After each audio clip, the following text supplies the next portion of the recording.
It was 2:17 in the morning on January 26, 1945, and Captain Frank Cole sat in the high cockpit of his P-61 Black Widow, 3,000 feet above the Philippine Sea. Around him, the night was complete and total. His radar operator, First Lieutenant Don Gentile, occupied the bubble canopy behind and below him, hunched over the amber glow of the air intercept radar scope. The aircraft was dark except for the instruments before them. No running lights, no external illumination of any kind. Behind them lay the sprawl of Saipan, American held now for 7 months, the runways glowing faintly where ground crew moved between dispersed aircraft. Cole's gloved hands gripped the control stick. He was waiting for the scope to show him something, anything, moving across the phosphorescent screen. The Black Widow was built for this particular kind of hunt. She was designed to be invisible and lethal, to find her prey in darkness when every other aircraft was grounded, when human eyes could distinguish nothing but stars. That January night, the Japanese still possessed the means to reach Saipan. Their air bases in the Ryukyu Islands in Formosa, in Luzon, were still operational, still sending bombers across the Philippine Sea toward American concentrations. The pressure on Saipan was relentless. The island held 47,000 troops preparing for the invasion of Iwo Jima, and in 7 days, those forces would move out toward the next island in the American advance. The bomber streams that still came, they were fewer than they had been, but deadlier in their precision. In December, a single Japanese aircraft had penetrated Saipan's defenses and damaged the escort carrier, USS Natoma Bay. In January, they were still trying. The night fighters of the 418th Night Fighter Squadron, equipped with the P-61, had been given one essential task: keep the Japanese from reaching the airfield. The scope flickered. Gentile's voice came through the intercom, controlled and precise. Bogey at 2 o'clock. Low, moving southeast. Range 8 miles. Cole banked left, the Widow responding with the heavy, deliberate grace of an aircraft built for power rather than maneuverability. The P-61 was peculiar-looking, almost grotesque compared to the sleek day fighters based on the same island. She was enormous, weighing nearly 25 tons, with a twin fuselage design that made her look from certain angles like 2 aircraft joined at the wing. The twin Allison engines gave her tremendous power but no particular speed advantage over contemporary fighters. What she possessed instead was endurance, payload, and most crucially, radar. The air intercept set mounted in the nose gave her vision in darkness that no pilot, however keen-eyed, could match. Gentile was calling adjustments now. Slightly left, slight climb. 5 miles. Cole's jaw was tight. He'd been flying night interceptions for 9 months, first over Europe, then rotated to the Pacific. He'd seen what a good interception felt like and what a failed one looked like. The failure meant the bomber reached its target. He pushed the throttles forward fractionally, bringing the power up to 2,400 revolutions per minute. The noise of the engines changed pitch, a deep, resonant growl that had become as familiar as his own heartbeat. The night in January at Saipan carried a particular character. The island lay at 15 degrees north of the equator, and the sea below was warm, but at altitude the temperature dropped sharply. Cole's breath fogged inside his oxygen mask. He'd been airborne for 58 minutes, and he'd chased this contact until either they connected or the bogey slipped past the radar coverage and descended to sea level, where the scope would lose it. 3 miles, Gentile reported. We should have visual any moment. Cole pressed forward in his seat slightly, eyes straining into the darkness ahead. The moon was 3 days past new, offering virtually no illumination. The starfield above was brilliant, indifferent. He could see the wings of his own aircraft as faint silhouettes against the stars. Then he saw it, a shape, solid and real, passing through a gap between stars. It was a Mitsubishi Ki-67 Hiryu, a fast bomber with a crew of 6, modified for high-altitude reconnaissance and bombing. It had taken off from an airfield in Formosa some 4 hours earlier, its course plotted to pass over Saipan, drop its ordnance, and return home. The pilot, Major Tatsuo Hasegawa, had flown this same route 6 times. He'd seen flak twice. He'd never encountered a night fighter. Cole throttled back slightly and maneuvered to position himself above and behind the bomber. The technique was deliberate. Achieve position, close to effective range, then open fire. The P-61 carried 4.50 caliber machine guns mounted in the nose and 4 20mm cannons in the fuselage. In the hands of a steady pilot, at close range, it was overwhelming firepower. Cole descended gradually, waiting for the range to close.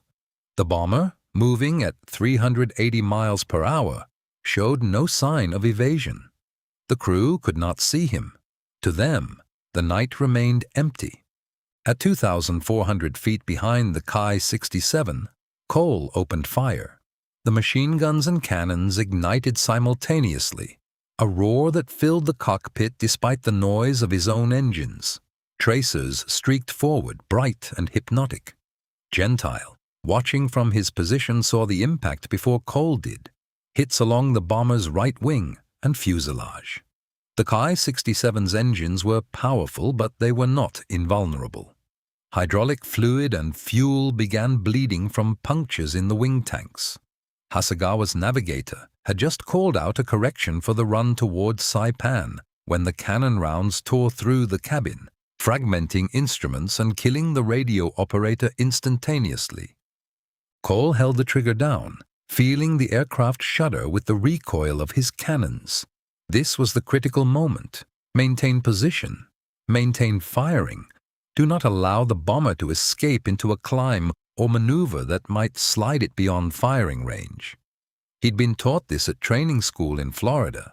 He'd practiced against drone aircraft. But this was the first time in the Pacific that the element of surprise was his, that the enemy pilot had no warning, no knowledge of the Black Widow's presence until the moment rounds started hitting metal and fire began spreading. The Ki-67 banked violently left. Cole followed, his hand steady on the stick. The bomber was turning, but it was dying. Its engines were beginning to fail. Smoke poured from the left engine now, thick and oily against the starfield. Hasegawa, seeing his instruments dying, seeing the crew slumped in their stations, realized in the space of 3 seconds that his aircraft would not return to Formosa. He pushed the stick forward, diving toward the Philippine Sea below. Cole anticipated the maneuver and followed. Down they went, bomber and fighter, the Black Widow staying offset and above, continuing to fire. The range had closed to 800 feet, then 600. At this distance, the cannon rounds couldn't miss. They were shredding the Hiryu's structure. The tail section was nearly gone, shot away in pieces. One engine had died completely, then both engines on one wing. The bomber was no longer truly flying. It was falling in a descent that its pilot could no longer arrest. At 2:31 a.m., the Ki-67 hit the Philippine Sea. The impact, even seen from 400 feet altitude, was enormous. A geyser of spray and flame rose momentarily against the darkness, and then there was nothing but wreckage, sinking rapidly into water more than 15,000 feet deep. Cole climbed away, allowing his heart rate to slow. The adrenaline was still flooding his system, making his hands shake slightly on the stick. Gentile's voice came through, "Splash one." It was the laconic terminology of night fighters, the language that had evolved to convey destruction in 3 syllables. Cole turned back toward Saipan, checking his fuel gauge. He had enough for one more patrol over the airfield before he'd need to return and land. Behind him on the island, ground personnel at the airfield had seen nothing. The engagement had taken place 3 miles from the runway, at altitude, in complete darkness. To the men in the operations tent and the anti-aircraft crews, it had been a perfectly ordinary night of Japanese free airspace. They would hear about the kill from the radio reports Cole transmitted as he descended to land. The importance of this single encounter lay not in its drama, although it was dramatic, but in what it represented. By January 1945, the Japanese had lost air superiority over the Pacific so completely that they had shifted to night bombing in desperation. The daytime sky belonged entirely to American fighters now. Japanese pilots flew day missions, knowing that encounters with American P-47 Thunderbolts or F-4U Corsairs were often fatal. So the night bomber campaign had intensified, and with it had come the development of American night fighter tactics and technology. The P-61 Black Widow program had begun in 1940, the result of British experiences fighting the German Luftwaffe's night bombing campaign in Europe. Northrop Aircraft had designed the fighter around a core principle, a two-person crew, with the pilot flying and shooting and a radar operator managing the intercept. The first Black Widows had arrived in the Pacific in September 1944, distributed among night fighter squadrons with limited experience in the type. By January 1945, squadrons like the 418th had begun to understand the aircraft's capabilities. The kills were starting to come. That kill, Cole's single Japanese bomber over the Philippine Sea, was one of 1,043 confirmed victories that would eventually be credited to the P-61 during the entire war. Most of those victories occurred in the final year, as the aircraft matured, as crews learned its handling characteristics, as radar technology became more reliable. But this particular kill on 26 January mattered for a specific reason. It was confirmation that the night fighter defense of Saipan was working. The January nights saw more interceptions. On January 24th, Lieutenant Colonel Forrest P. Llewellyn, the commander of the 418th, had scored 2 confirmed kills in a single mission. The news had moved quickly through the squadron. The aircraft worked. The crews worked. The Japanese bombing, coming less frequently but with desperate intensity, was finding it nearly impossible to penetrate the radar-guided defense network.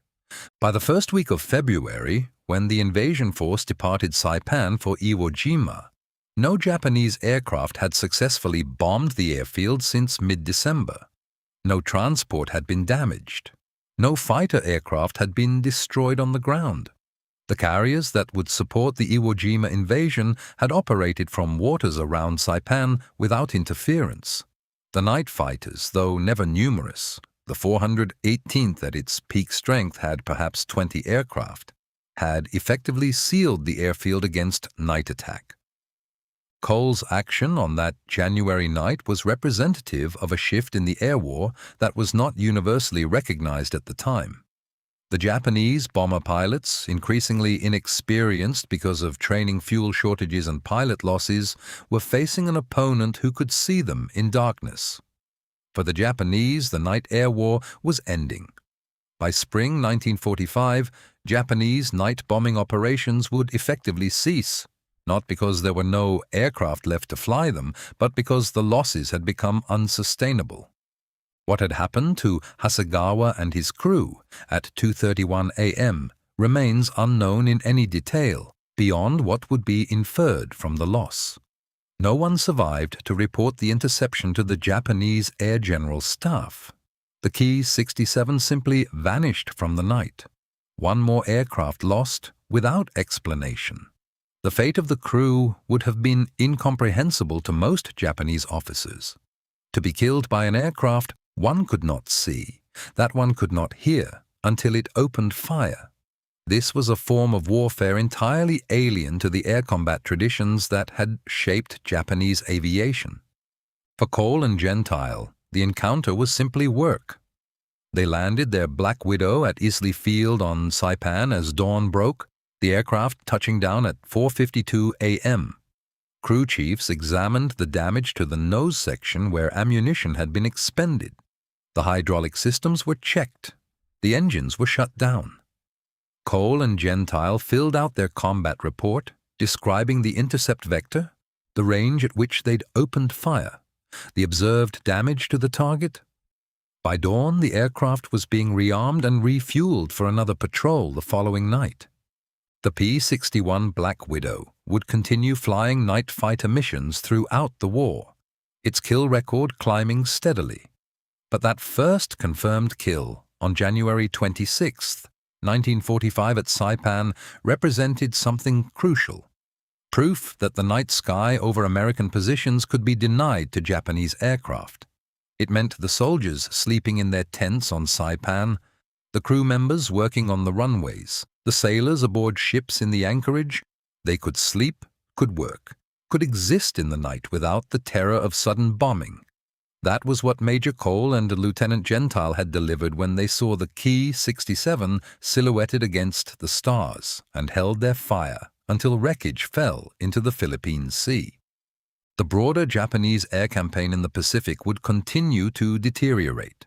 Within weeks, the aircraft strength of the Japanese military would be measured not in hundreds but in scores. By summer 1945, most Japanese pilots in operational units had fewer than 100 hours in type. The night fighter pilots who crewed the Black Widows would operate increasingly without opposition, their radar the only voice speaking in the darkness. But on that January night, when the scope first showed a contact, when Cole banked left to position for an intercept, when the first cannon rounds tore into the Hiryu's fuselage, the war had shifted in its smallest, most significant measure. The night had ceased to be a sanctuary for one side and had become a hunting ground for the other.